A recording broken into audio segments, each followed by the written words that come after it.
Il est 8h31. Bretagne 5, l'invité de la matinale, avec la boulangerie-pâtisserie d'Élise des Anges à Pommerais. Et ce matin, nous sommes en direct en studio avec Juliana Sangeroteo. Elle est conseillère municipale de proximité à Saint-Brieuc, candidate de l'Union de la gauche au départemental dans les Côtes-d'Armor. Elle est notre invitée. Merci d'être venue jusqu'à nous et bonjour. Bonjour, je vous remercie de m'avoir invité.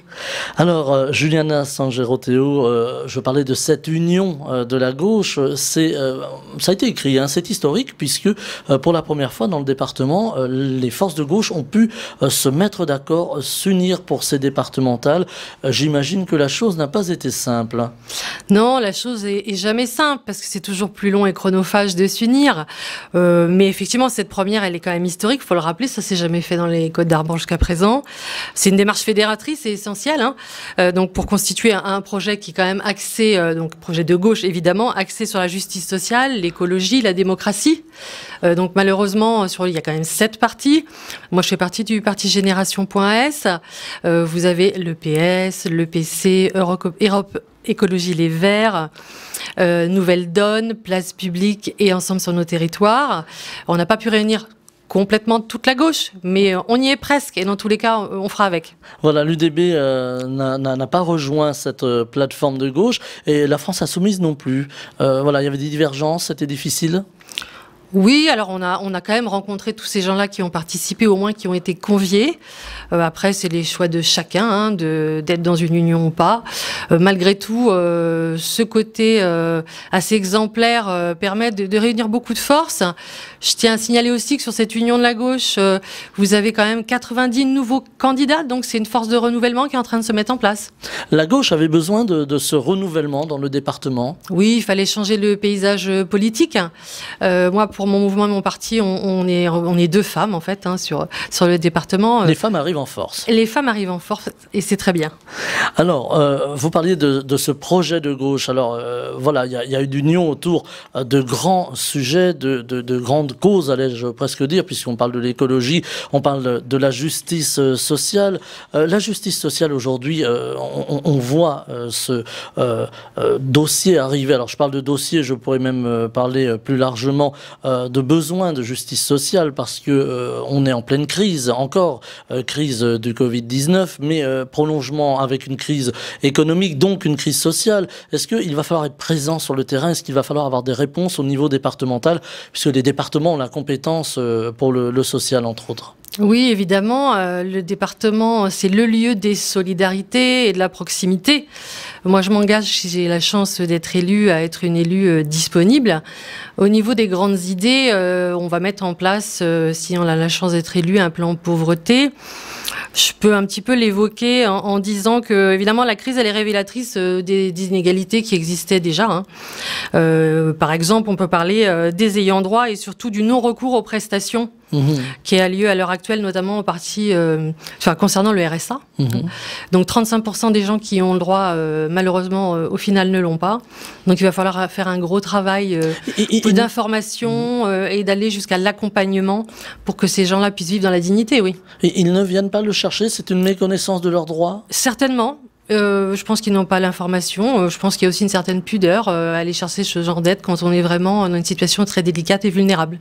Et puis, il y a des inégalités. Il y a des gens aussi qui, alors par pudeur, ne le feront pas. Et puis d'autres qui ne connaissent pas. Justement, là aussi, il y a un travail de communication.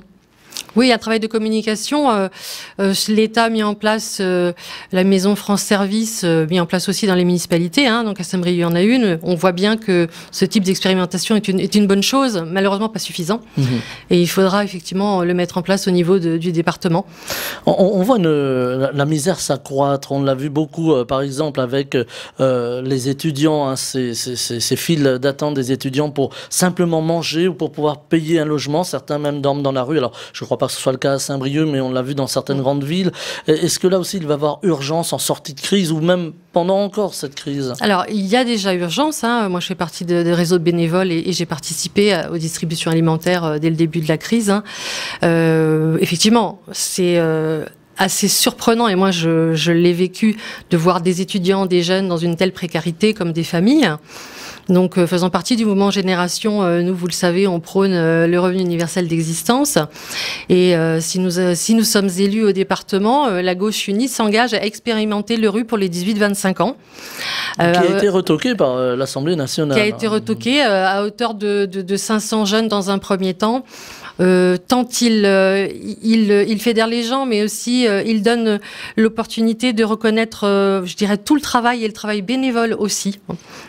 Et en ce sens, c'est un filet de sécurité qui aurait déjà dû être mis en place précédemment, qui aurait pu le faire, hein, parce qu'il y a des départements qui ont commencé à le faire déjà. Et il reconnaît tout le travail. C'est aussi un antidote, je trouve, au travail déshumanisant, parce que ça permet une vraie réflexion et une vraie autonomie des personnes pendant quelques temps, et notamment des jeunes. Alors on parle beaucoup de repenser aussi le travail. Est-ce que là aussi la réflexion peut se faire au niveau d'un département comme les Côtes-d'Armor, avec toutes les composantes, hein, que ce soit les composantes économiques, financières ou autres, ou politiques évidemment. Est-ce qu'il faut avoir cette réflexion ? Oui, il faut, mais alors certainement autrement, notamment par le biais de l'insertion. Le département n'a pas en tant que tel une réelle compétence économique, mais peut participer par différentes mesures et dispositifs. Je pense au territoire zéro chômeur, je pense à un tas de choses pour justement que le travail de proximité soit un peu plus présent et soit développé surtout. Alors il y a aussi cette grande préoccupation du moment, grand dossier aussi, c'est l'écologie. Alors les Côtes-d'Armor sont souvent pointées du doigt aujourd'hui. On parle beaucoup des algues vertes, on parle beaucoup de l'agriculture intensive qui pollue. Alors là ici au micro de Bretagne 5, il ne s'agit pas de montrer du doigt telle ou telle catégorie. Simplement, comment travailler aussi, là encore, avec les acteurs pour essayer d'évoluer, pour avoir une meilleure qualité de vie au niveau écologique. Alors l'air et l'eau, évidemment, on y pense tous, mais il y a aussi le foncier. En ce moment, on parle beaucoup du foncier. Comment travailler sur ces dossiers sans non plus, allez, on va dire, en ayant une forme d'apaisement? Il faut déjà avoir, de prime abord, un souci environnemental et écologique. Donc, y penser, j'ai envie de dire, d'entrée de jeu. Hein. Donc, au niveau du foncier, le département, donc, qui, par exemple, a la compétence des collèges, devra mettre en place tout un tas de rénovations thermiques. Moi, je fais partie des gens qui pensent que la seule énergie verte, c'est celle qu'on ne consomme pas. Donc, à chaque fois que l'on construit, que l'on réhabilite, il faut vraiment penser à ça et aller évidemment vers le photovoltaïque, mais aussi les bâtiments passifs. Et aussi revégétaliser des espaces comme les collèges, des lieux où il y a des jeunes. Parce que l'éducation à l'environnement, elle commence là aussi. Dans un lieu de vie où on travaille, où on va à l'école, on va au collège, et où on est bien, et où, quelque part, l'univers ambiant permet de s'imprégner de ce qu'est l'écologie et l'environnement. Et souvent, les jeunes, d'ailleurs, sont ambassadeurs auprès de leurs aînés, de leurs parents. Souvent, c'est eux qui expliquent comment vivre l'écologie. Oui, et ce sont les citoyens de demain. Donc, effectivement, ils ont valeur d'exemple pour les générations plus anciennes, c'est clair, très souvent. Voilà, donc l'éducation, toujours encore. L'éducation, ça va au-delà de l'écologie, hein, bien entendu. On voit aujourd'hui une société qui est très tendue, qui est très fracturée sur de nombreux sujets. Est-ce que là aussi, il faut faire un travail, et là on parle toujours hein, au niveau des départementales, ouvrir le dossier de l'éducation des plus jeunes, de l'éducation, j'allais presque dire à la vie civique et aussi on allait presque dire l'éducation aussi basique, comment se comporter en société, parce qu'on voit beaucoup d'incivilité aujourd'hui. Alors, il ne s'agit pas là non plus de pointer les jeunes particulièrement, mais est-ce que dès le plus jeune âge, il faut commencer à travailler là-dessus? Oui, parce qu'on constate que la société, elle est de plus en plus incivique ou un peu violente. Cette nouvelle équipe, elle a vraiment à cœur d'aller dans le sens de l'intérêt général, mais dans le sens aussi du bien grandir, bien manger, bien vieillir. Et cette éducation-là, elle passe par le côté démocratique et participatif qu'il faut mettre à tous les échelons. Donc, à l'heure actuelle, il va falloir vraiment aller dans ce sens-là pour développer le côté participatif que nous, en municipalité, on met déjà en place. Hein. Petit à petit, on en a parlé sur cette on en a antenne parlé vendredi dernier d'ailleurs.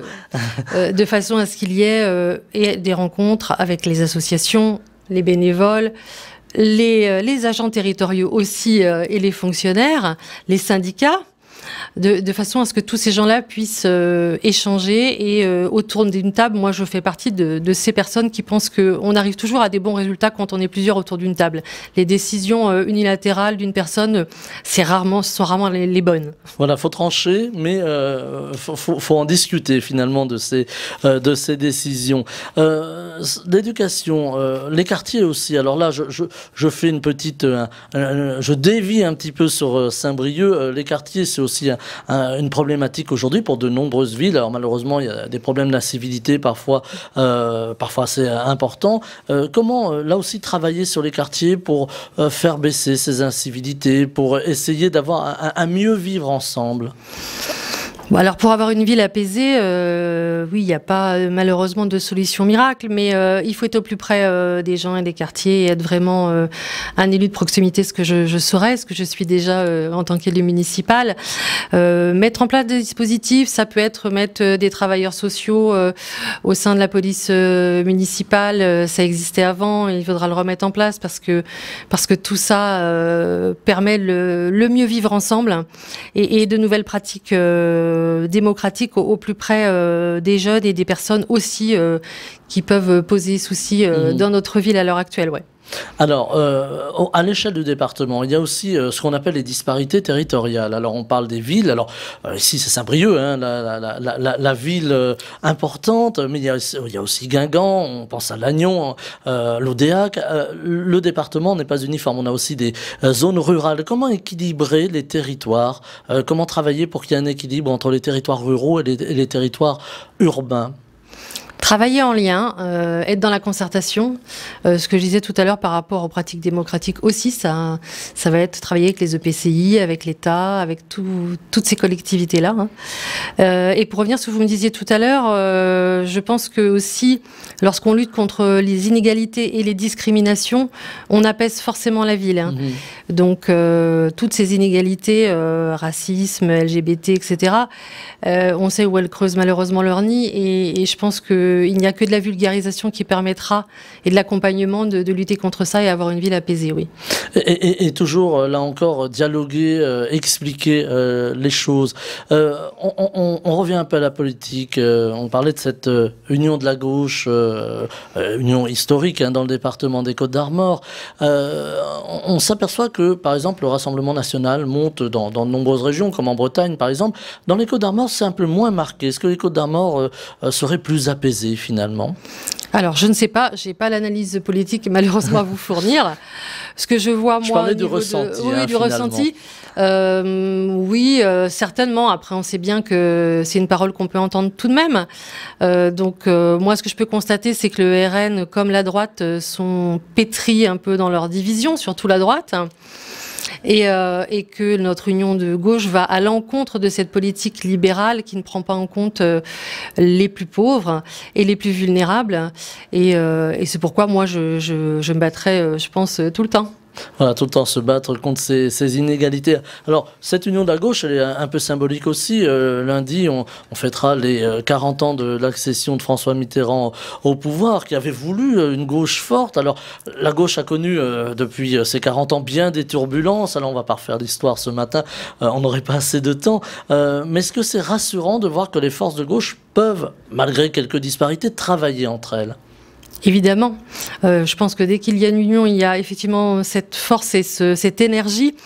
Et comme je vous disais tout à l'heure, je le redis, je pense qu'avec mes autres camarades des partis politiques, on a à cœur de bien faire. Et je pense que nous avons les solutions d'un point de vue, je dirais, expérimental de ce qu'il faut faire et ne pas faire. Et surtout, ces 6 dernières années-là qui nous ont montré que derrière, entre les baisses de subventions, là, on n'écoute pas forcément les syndicats, les problèmes autres d'individus et de personnel. On n'est pas allé vraiment vers ça et on est allé plus vers une logique comptable.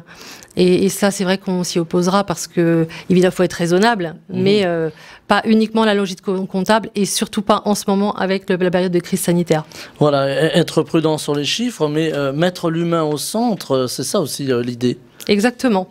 Alors, on voit justement ces forces de gauche se réunir. Elles reviennent de loin, ces forces de gauche. Vous êtes optimiste pour ces élections départementales? Ah oui, je ne serais pas là si je n'étais pas optimiste, bien sûr. Ce n'est pas une question piège. Oui. Alors, moi, j'ai participé à la plateforme du côté programmatique et j'ai trouvé tout ce que je souhaite et j'ai rencontré de belles personnes. Donc, je crois c'est ce nouvel élan. Voilà, nouvel élan pour la gauche. Est-ce que ça peut profiter aussi à la gauche, le fait que la droite soit un peu en désunion aujourd'hui, que le Rassemblement national n'adhère pas dans les Côtes d'Armor? Est-ce que c'est un plus pour ces forces de gauche qui se sont réunies? Oui, évidemment. J'espère qu'on fera comme au municipal, que cette désunion nous portera chance. Oui. Ça a été aussi un petit peu un laboratoire, ces municipales à Saint-Brieuc? Évidemment, oui, complètement, parce qu'on expérimente beaucoup de choses et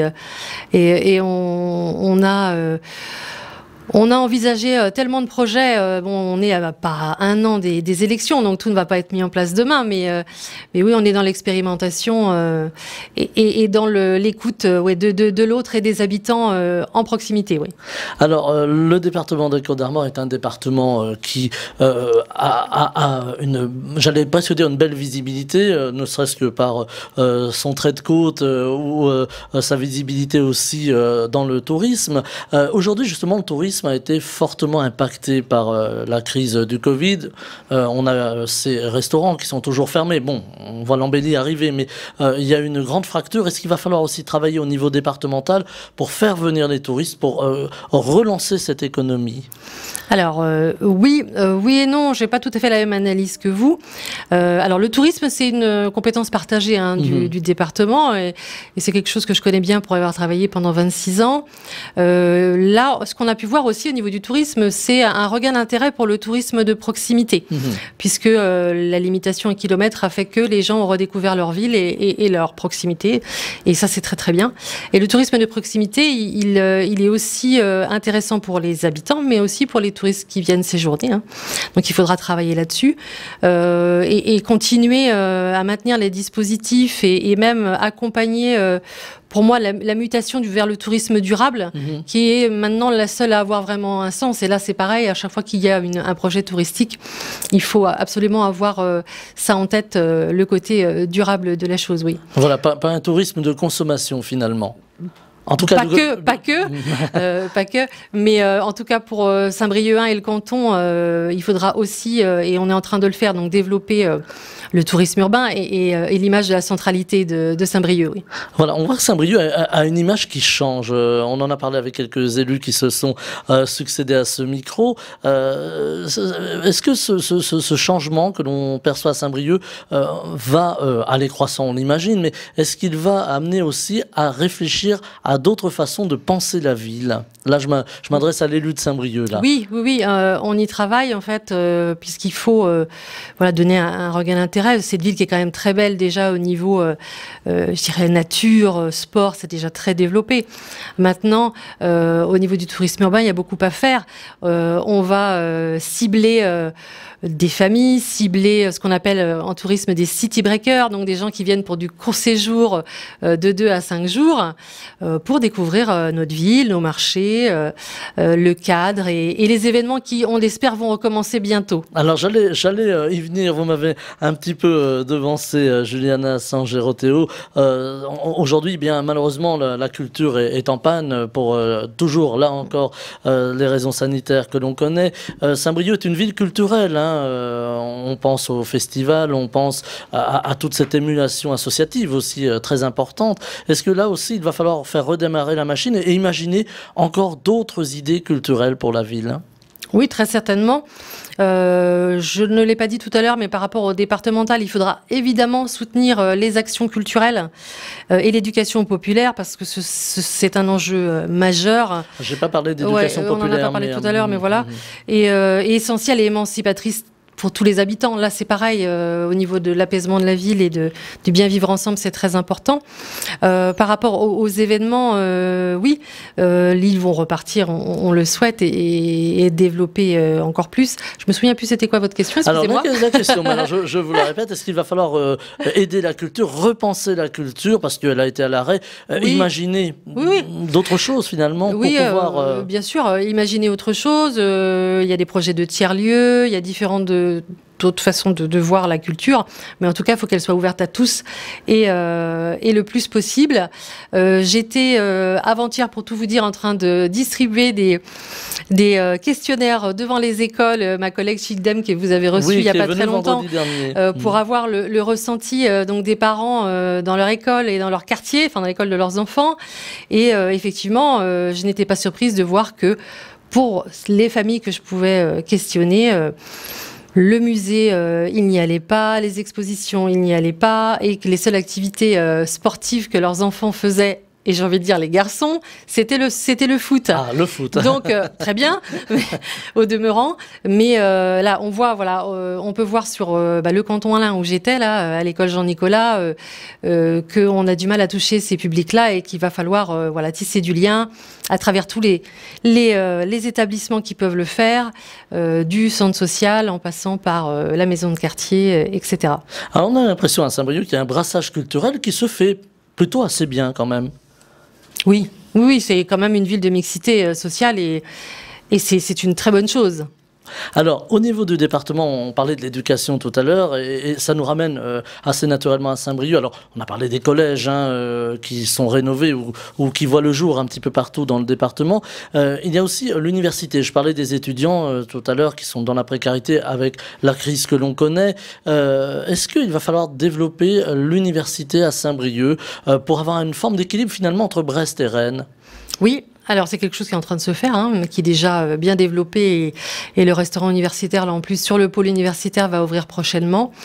Ce serait une chance, parce que là, pareil, j'ai rencontré les étudiants, comme je vous disais, en distribution alimentaire, et j'ai été surprise de savoir que tous se plaisaient très bien à Saint-Brieuc et avaient envie de rester, sauf que après la licence 3, il n'y a quand même pas énormément de maîtrise et de master. Donc derrière, il va falloir peut-être développer des cursus plus longs à Saint-Brieuc pour pouvoir faire en sorte que ces étudiants puissent être à Saint-Brieuc pendant tout leur cursus, en fait. Voilà, avoir des cursus plus longs et rester plus longtemps dans la ville. Alors, il nous reste une petite minute. Comment se passe cette campagne qui est un petit peu bouleversée actuellement? Elle a débuté hier, pour tout vous dire, parce qu'on a su hier, en fait, réellement, avec le comité de propagande, que c'était bon. Elle va se passer dans le porte-à-porte quand même, et dans le contact avec le public. C'est important, le contact du terrain. Ah oui, complètement, et le contact du terrain, c'est évident. Et puis, certainement un peu sur les réseaux sociaux, puisque la campagne risque d'être courte. On a à peu près 6 semaines. Mais voilà. Les grandes lignes, c'est à peu près ça. Et est-ce qu'une élue, comme vous, pense déjà aux prochaines échéances, en l'occurrence la présidence de la République? Est-ce que vous imaginez déjà comment ça peut se faire? Pas du tout. Je ne dis pas que vous vous présentez. Non. Oui, j'imagine la complexité de la chose. Après, si vous voulez, moi je suis une élue de proximité, une élue de terrain qui suis passée du monde associatif. Et j'ai franchi un peu le pas pour aller un peu au-delà, toujours dans le sens de l'intérêt général. Donc, je ne pensais pas, effectivement, la complexité d'organiser déjà une première campagne comme les municipales et la départementale. Mais j'avoue que je suis tombée dans une période où la crise sanitaire n'a pas aidé, clairement. Maintenant, c'est ainsi, c'est la vie et on va vers autre chose. On se projette vers autre chose. Voilà, quand je parlais de la présidence de la République, j'imaginais les grandes lignes du Parti Génération, puisque vous êtes issu de ce mouvement. Est-ce que vous avez espérance que la gauche revienne, par exemple, au niveau national? Oui, moi j'ai espérance qu'il y ait aussi surtout une liste d'union avec tous les partis de gauche, comme on le fait là. Je pense que c'est notre seule chance pour ne pas voir arriver des partis dont on n'a pas envie qu'ils viennent au pouvoir. Vous visez clairement le Rassemblement national. Exactement. Eh bien, écoutez, Juliana Sangero-Théo, je vous remercie d'être venue au micro de la matinale ce matin. Je rappelle que vous êtes conseillère municipale de proximité habitez à Saint-Brieuc. Alors je dis dans les Côtes-d'Armor, hein, pour nos auditeurs un petit peu plus lointains. Vous êtes également candidate de l'Union de la gauche, alors plateforme qui réunit, plateforme commune, hein, qui réunit pour ces départementales le PS, le PC, Génération avec un S, EELV, donc Europe Écologie et Verts, ensemble sur nos territoires et places publiques. Je ne crois avoir oublié personne. Donc vous êtes candidate au départemental. Vous étiez avec nous ce matin en direct. Je vous en remercie. C'est moi qui vous remercie. C'était votre première radio, je crois. Oui. Non. Vous en avez déjà fait. Voilà, je pose la question à chaque fois. Ça s'est très bien passé. Merci infiniment d'avoir été avec nous. Bretagne 5 matin, Stéphane Hamon.